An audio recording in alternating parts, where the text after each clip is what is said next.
Mi padre quiso que firmara su deuda personal porque era mi deber como hijo mayor. Cuando revisé el documento y noté la fecha manipulada, entendí por qué insistía tanto en mi firma. Cuando mi papá me llamó a finales de noviembre diciendo que necesitaba verme para algo serio, pensé que estaba enfermo o que había pasado alguna desgracia familiar. No hablábamos mucho desde que me mudé a Austin hace unos años, y la verdad es que nuestra relación siempre había sido una cuerda floja que él tensaba más de lo que yo podía aguantar. Fui a su casa al día siguiente, más por obligación moral que por ganas reales. Me recibió con ese tono exageradamente amable que usaba cada vez que necesitaba algo, como si pudiera borrar décadas de irresponsabilidad con una sonrisa forzada. Me senté frente a él en la mesa del comedor y apenas me puso un café enfrente me soltó que necesitaba mi firma para un trámite y que según él era algo que cualquier hijo decente haría. Al principio pensé que se trataba de alguna autorización médica o un seguro de vida, pero cuando sacó de una carpeta un documento arrugado y manchado con una esquina rota, sentí ese pinchazo instintivo que me da cuando sé que algo huele mal. Lo leí por encima y me tomó unos segundos procesarlo. Era un préstamo personal por una cantidad considerable, algo que no tenía por qué involucrarme, pero el espacio del cofirmante estaba en blanco, justo donde él quería que yo firmara. Me dijo que era pura formalidad, que él pagaría todo y que yo solo tenía que poner mi nombre para que el banco se quedara tranquilo. No confío en él desde hace muchos años y aún así intentó manipularme con ese discurso de que como hijo mayor tenía la obligación moral de ayudar a su padre, especialmente después de todo lo que él había hecho por mí. No le dije que no inmediatamente. Tomé el papel, lo doblé y lo guardé sin decir gran cosa. Él intentó quitármelo de forma torpe, pero fingí que no lo noté y escapé de esa casa sintiendo una irritación que me quemaba por dentro. Ya en mi carro, con la puerta cerrada y el motor apagado, abrí el documento y lo revisé con calma. Fue ahí cuando vi que la fecha se notaba manipulada. No era algo profesional ni ingenioso. Era burdo, como si hubiera intentado cambiarla con la esperanza de que yo no me diera cuenta o que confiara lo suficiente para no revisarlo. Empecé a buscar detalles y encontré más inconsistencias. El préstamo no era reciente como él había dicho, era un préstamo vencido desde hacía meses, con un historial de retrasos que jamás me mencionó. Básicamente quería que yo cargara legalmente con una deuda que ya estaba hundida. Sentí una mezcla rara entre rabia y esa tristeza agotadora que uno siente cuando empieza a darse cuenta de que alguien que se supone que debería quererte no te ve como hijo sino como una herramienta. Revisé mi historial crediticio ese mismo día y me topé con varias consultas recientes que yo no había autorizado. Ahí confirmé que ya había intentado meterme en esa mierda sin preguntarme. Supuse que no pudo completar nada porque tenía bloqueos de seguridad, y como plan B pensó que podía convencerme de firmar voluntariamente. Ese descubrimiento me dejó helado, no solo por la deuda sino por la desfachatez con la que estaba dispuesto a arrastrarme con él. Esa noche no dormí. Me quedé tirado en el sillón de mi sala, mirando el techo mientras pensaba en todas las veces que él había puesto sus problemas por encima de mí y de mi hermano. Me acordé de cuando gastó nuestros ahorros familiares en apuestas, de cuando prometía cambiar y a la semana volvía a lo mismo, de cuando desaparecía por días para luego regresar exigiendo lealtad. Me costaba creer que a mis casi 30 años aún tuviera que protegerme de él como si siguiera siendo un niño. Al amanecer, con el cerebro medio entumido por el cansancio, congelé mi crédito y guardé el documento en una carpeta nueva para que no se mezclara con nada. No quería perderlo. Iba a necesitarlo. Lo confronté al día siguiente. Apenas me vio entrar ya estaba armado con excusas. Hablaba rápido, saltando de que el banco lo estafó a que los intereses subieron de la nada, a que él solo necesitaba una firma para ganar tiempo. Cuando le señalé la fecha alterada, su cara cambió. Primero se hizo el sorprendido, luego el indignado, y por último se refugió en el insulto. Dijo que yo era un malagradecido, que él se había sacrificado por mí, que él se merecía mi ayuda. Pero el golpe más bajo vino cuando dijo que mi hermano menor ya había firmado, que yo era el único que estaba dando la espalda a la familia. Esa frase me dejó helado, porque mi hermano tiene muy poco criterio cuando se trata de mi papá y siempre ha sido más vulnerable a sus manipulaciones. Me fui de esa casa sintiéndome enfermo. Esa misma tarde hablé con mi hermano y lo llevé a congelar su propio crédito. Le expliqué todo con la mayor claridad posible y aunque intentó hacerse el fuerte, se quebró. Le dolía menos la deuda que la idea de que nuestro papá lo hubiera usado como carne de cañón para evitar hundirse. Ese fue el momento exacto en el que se encendió algo dentro de mí. Ya no era solo protegerme. Era asegurarme de que él no pudiera seguir jodiéndonos como si nuestras vidas fueran extensiones de la suya. Mi papá siempre creyó que podía arrastrar a cualquiera con tal de no enfrentar sus decisiones. Esa noche entendí que iba a tener que demostrarle que ya no soy el niño sumiso que él pensaba. Y lo iba a hacer de la manera que más le duele, usando la verdad y la ley en su contra. Actualización 1. Pasó aproximadamente una semana desde aquella confrontación con mi papá, una semana en la que pensé que las cosas se enfriarían un poco y que él al menos intentaría procesar lo que había hecho. Yo, ingenuamente, creí que iba a tomarse ese tiempo para asumir que había cruzado una línea muy seria y que era momento de enfrentar las consecuencias. Pero mi papá nunca ha sido alguien que asuma responsabilidad por nada, así que en lugar de eso se dedicó a armar una narrativa donde yo era el villano que estaba destruyendo a su propia familia. Esa semana recibí llamadas de 2 tías, ambas repitiendo casi palabra por palabra el mismo discurso sobre la importancia de la lealtad familiar y lo duro que debía ser para mi papá tener un hijo tan frío. Lo curioso es que ninguna de ellas sabía realmente qué había hecho él, solo escuchaban su versión, una historia recortada donde él era la víctima de un hijo egoísta. No les tenía por qué explicar nada, así que solo colgué, pero fue ahí cuando entendí que él no iba a detenerse y que todo esto iba a hacerse más grande. A finales de esa misma semana, cuando ya tenía los nervios tensos por toda la presión y los mensajes pasivo-agresivos, recibí una llamada del banco. Cuando vi el número desconocido pensé que tal vez era otra consulta fraudulenta.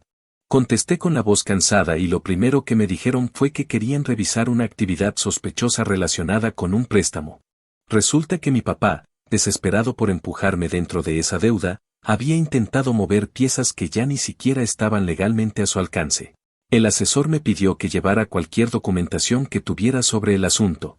Ahí supe que tenía que hacerlo, no solo para protegerme, sino para poner un freno definitivo a esta cadena de mentiras. Fui al banco 2 días después y me reuní con un tipo de cumplimiento que tenía esa seriedad de oficina que no se desarma ni aunque uno intente bromear. Le di la carpeta que había preparado con copias del documento alterado, capturas de las consultas en mi historial y un pequeño resumen sobre mi sospecha de que se trataba de una falsificación deliberada. Él lo revisó en silencio, deteniéndose especialmente en la parte donde se notaba la fecha alterada. Me dijo que yo no tenía nada de qué preocuparme, pero que mi papá podría enfrentar consecuencias serias si el banco determinaba que había intención de fraude. Me preguntó si estaba dispuesto a dejar constancia formal de que yo no había autorizado nada, y acepté sin dudarlo.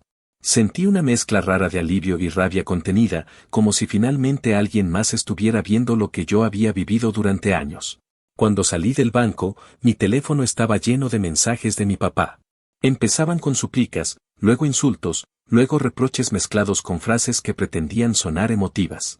Decía que yo estaba rompiendo la familia, que estaba exagerando, que lo estaba condenando por un simple error. También decía que yo había humillado a mi hermano al meterlo en mis paranoias.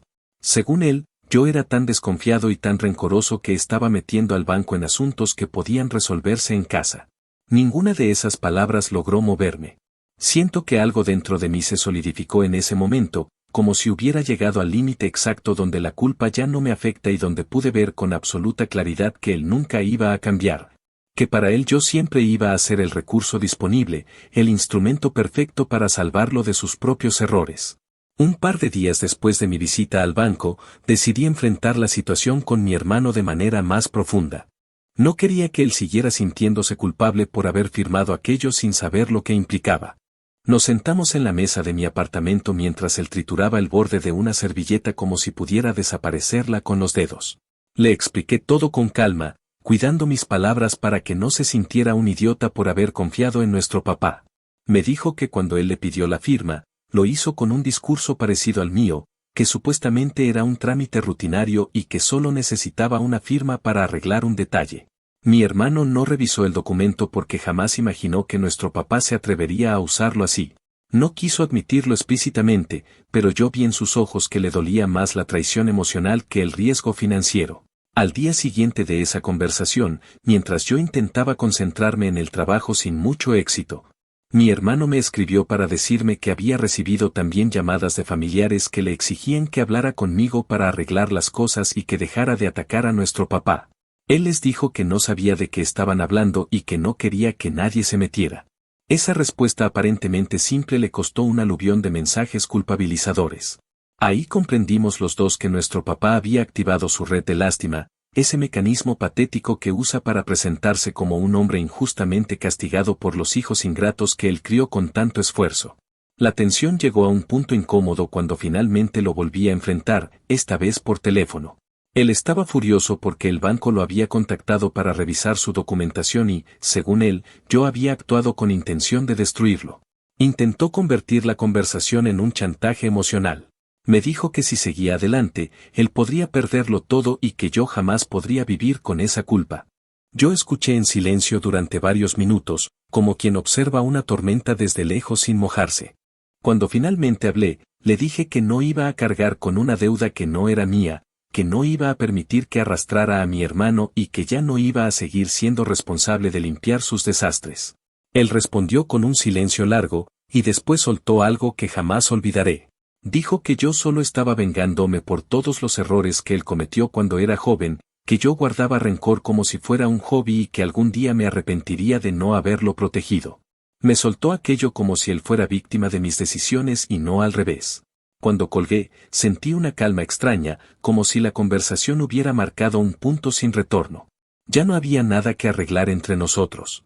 Él había elegido manipular, mentir y usar a sus hijos como escudo, y ahora tendría que enfrentar lo que venía. Esa semana terminó con mi hermano quedándose unos días más en mi departamento. Dormía más tranquilo, pero tenía un cansancio en los hombros que no le conocía. Ahí me di cuenta de que no estaba peleando solo por mí. Estaba peleando para que él no viviera esclavizado a las mismas cadenas que yo arrastré durante años sin darme cuenta. Y aunque en ese momento no sabía exactamente cómo se iban a desarrollar las cosas, ya era evidente que mi papá había cavado un hoyo demasiado profundo y que esta vez nadie iba a tirarle una cuerda para sacarlo. Actualización 2.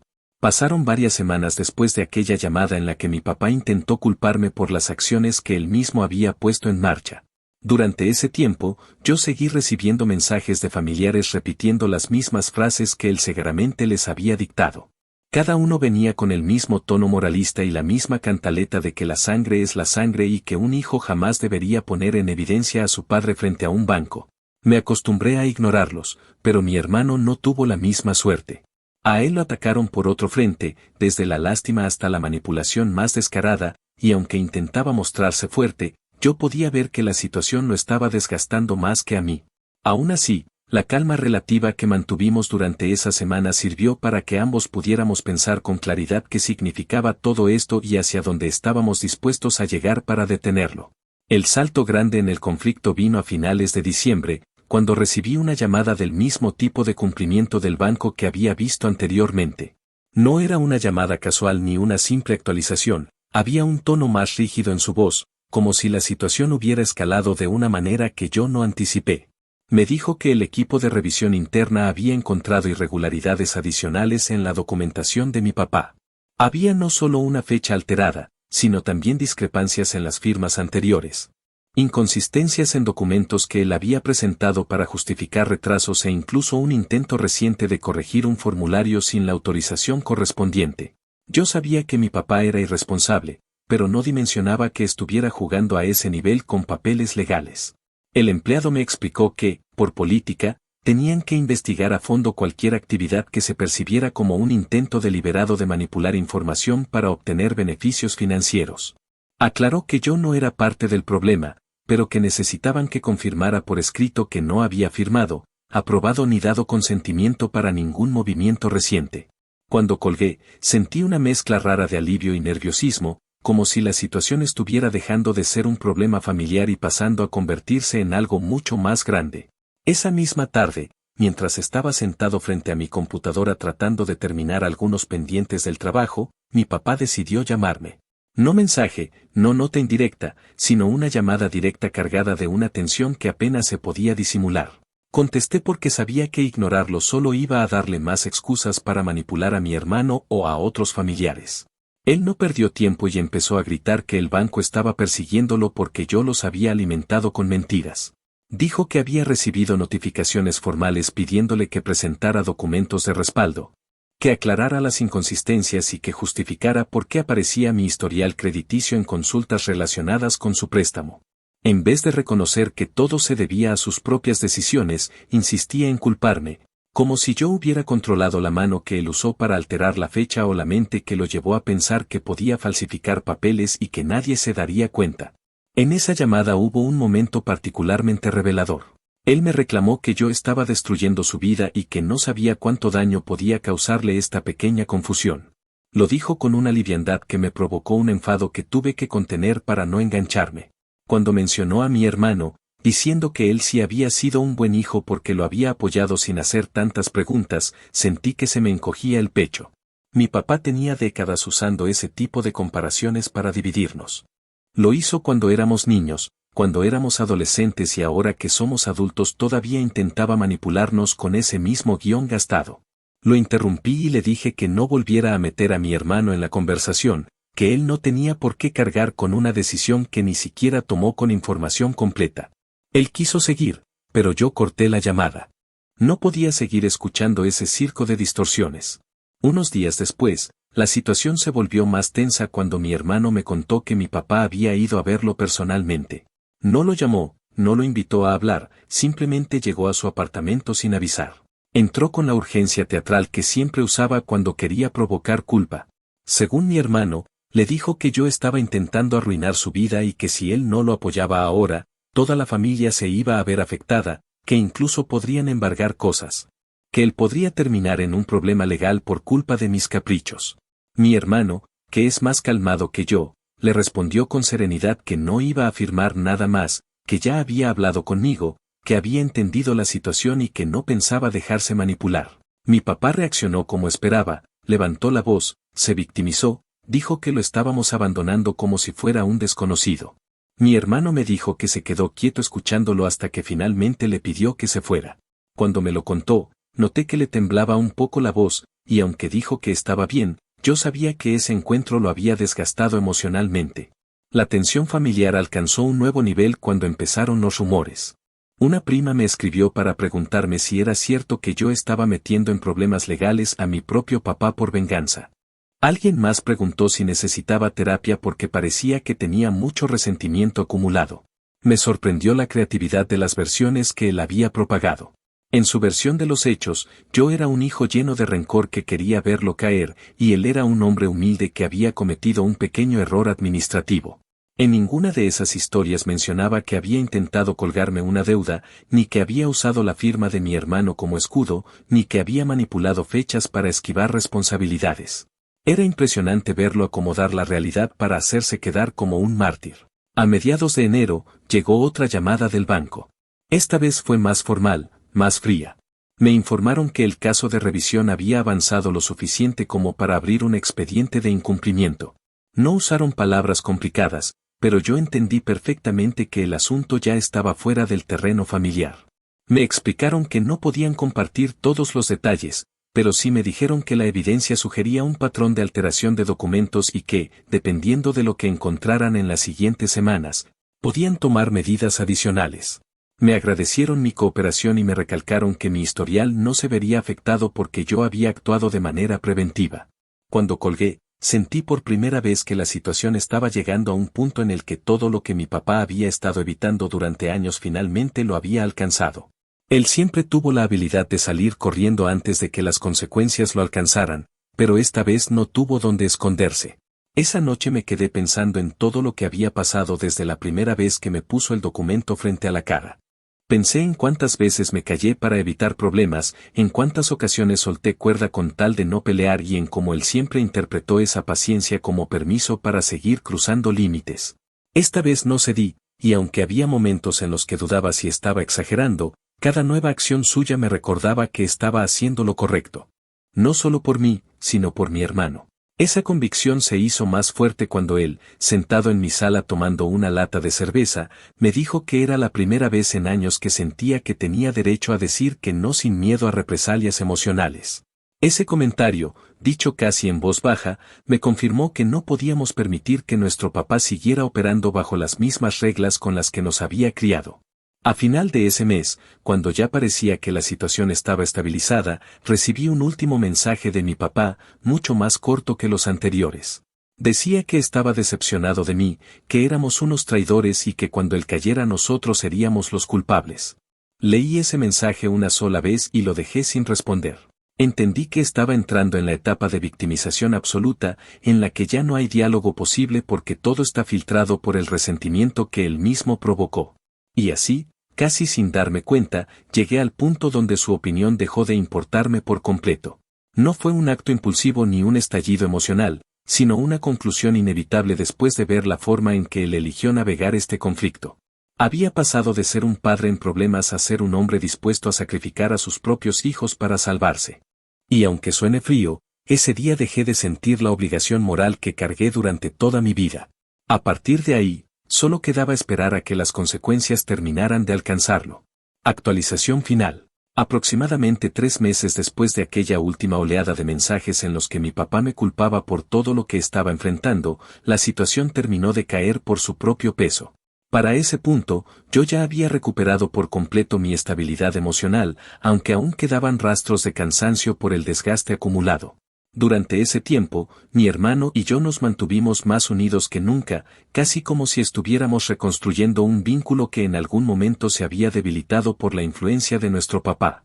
Había días en los que, sin decirlo explícitamente, ambos sabíamos que estábamos esperando algún tipo de desenlace.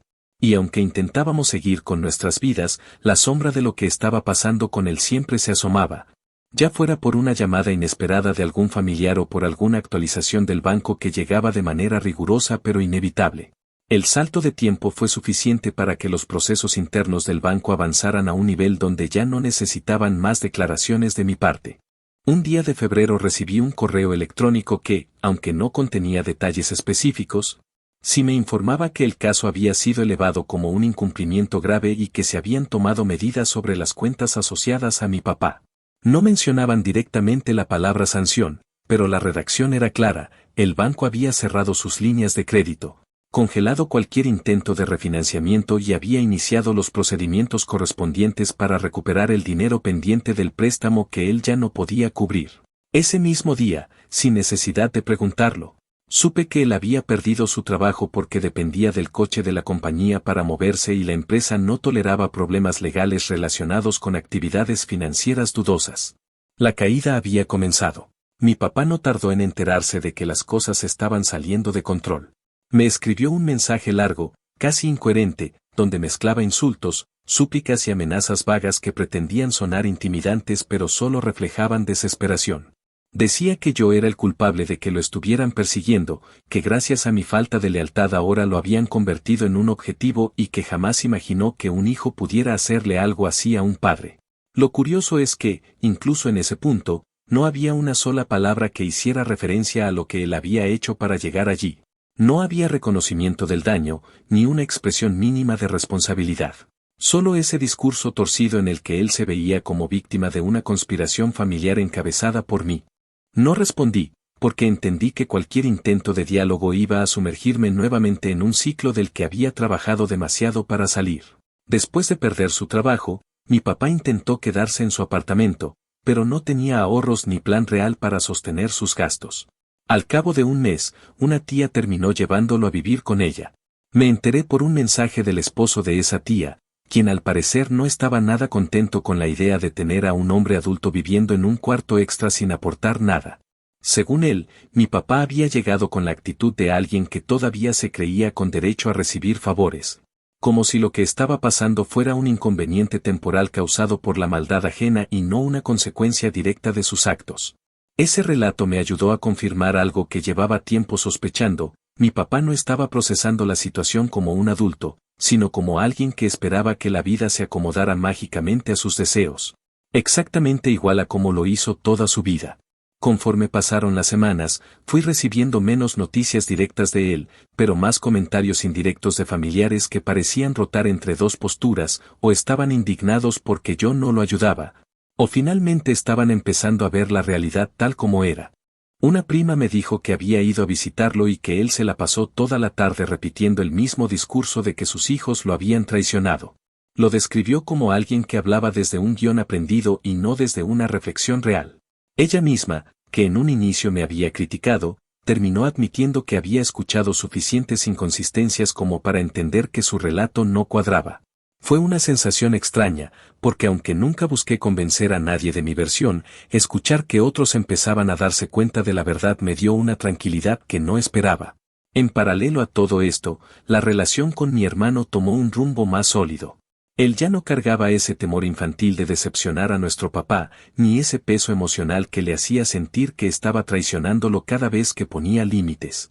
En más de una ocasión me dijo que, de no haber intervenido yo, seguramente habría quedado atrapado en la deuda y quizás hasta habría aceptado cargar con las consecuencias por miedo a enfrentar la culpa que nuestro papá era experto en provocarle. Escucharlo decir eso con tanta claridad me hizo sentir que, aunque todo este conflicto había sido agotador, había valido la pena. Por primera vez en años, él se veía a sí mismo con autonomía, con criterio y sin la sombra de alguien que lo había manipulado desde que era demasiado joven como para darse cuenta. Hacia finales de marzo, cuando ya habían pasado alrededor de 4 meses desde que descubrí la fecha alterada en ese documento, recibí una última actualización oficial del banco. Esta vez sí fueron más específicos.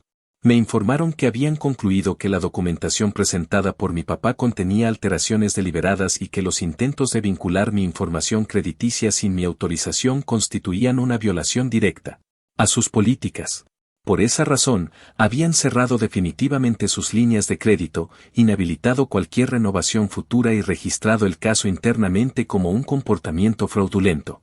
También mencionaron que yo no tendría ninguna afectación y que mis reportes estaban limpios. Leí ese correo varias veces, no porque dudara de lo que decía, sino porque necesitaba asimilar que esa etapa, al menos para mí, estaba totalmente cerrada. La vida de mi papá, según supe después, se volvió algo precaria. Ya no tenía trabajo, no tenía ahorros. Y la familia que tanto usaba como escudo emocional comenzó a alejarse cuando se dieron cuenta de que convivir con él significaba soportar una versión interminable de quejas y autoengaños. No siento satisfacción al decir esto, porque no crecí deseándole una vida miserable a mi padre, pero sí siento una serenidad que jamás pensé que podría experimentar. La serenidad de saber que no tuve que destruirlo yo, simplemente dejé de sostenerlo y él cayó por su propio peso. El punto final para mí llegó una tarde de abril, cuando mi hermano y yo estábamos sentados en mi sala, viendo un partido cualquiera, sin pensar en nada serio. De pronto él comentó, casi sin mirarme, que era increíble cómo la vida podía sentirse tan ligera sin el constante miedo a quedar atrapado en los desastres de nuestro papá. Me quedé callado durante unos segundos, porque entendí que eso que acababa de decir era producto de un proceso largo, doloroso y necesario. Yo también sentía esa ligereza. La diferencia es que no sabía cómo ponerlo en palabras. No necesitaba venganza directa, no necesitaba verlo quebrado. Mi victoria fue poder seguir con mi vida sin arrastrar su caos detrás de mí. No estoy seguro de qué pasará con él en el futuro. Tal vez encuentre otra persona dispuesta a rescatarlo. Tal vez siga repitiendo el mismo patrón hasta que no quede nadie que le crea. No lo sé y, por primera vez, tampoco me importa. La lealtad no se gana con discursos ni con la palabra padre repetida como un arma emocional. Se gana con acciones, con respeto, con responsabilidad. Él no me ofreció nada de eso. Yo, en cambio, finalmente aprendí a ofrecerme algo que él jamás me enseñó a buscar, la paz de no cargar con lo que no me corresponde.